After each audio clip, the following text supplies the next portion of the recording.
Hello. Now, what I'm about to share with you is significant.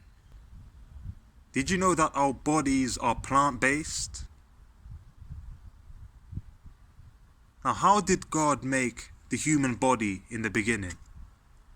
Well, going back to Genesis chapter 2 and verse 7, the Bible tells us that the Lord God formed man of the dust of the ground and breathed into his nostrils the breath of life, and man became a living soul, or a living being. Now, the Old Testament of the Bible was originally written in Hebrew, and the Hebrew terms often carry deeper meanings.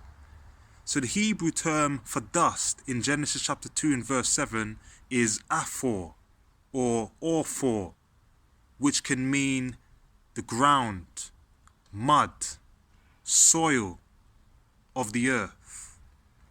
So our bodies came from the dust of the ground. Now, I'm here in the garden, and I'm just here tilling the soil. I don't know exactly what the dust of the ground looked like that the Lord God formed man from, but from what we have from the Bible, we came from the ground, from the mud of the earth, the soil of the earth. Now, let me just give you an example. Here's a little shrub. Now, what does plants need in order for them to grow strong and healthily? Well, this little shrub here, plants they get their nutrients from the soil. From the soil of the ground, that's where they get their nutrients. What else does a plant need in order for it to grow? It needs fresh air. It needs sunlight. It needs water. And these are the very same things that the human body needs. How marvelous is that?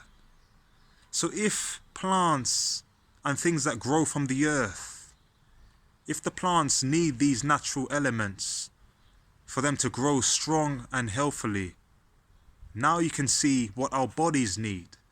And that's why the Bible tells us in Genesis chapter 1 verse 29 of the diet that God gave to mankind. The things that would work best for the human system, for it to function and develop strong and remain healthful.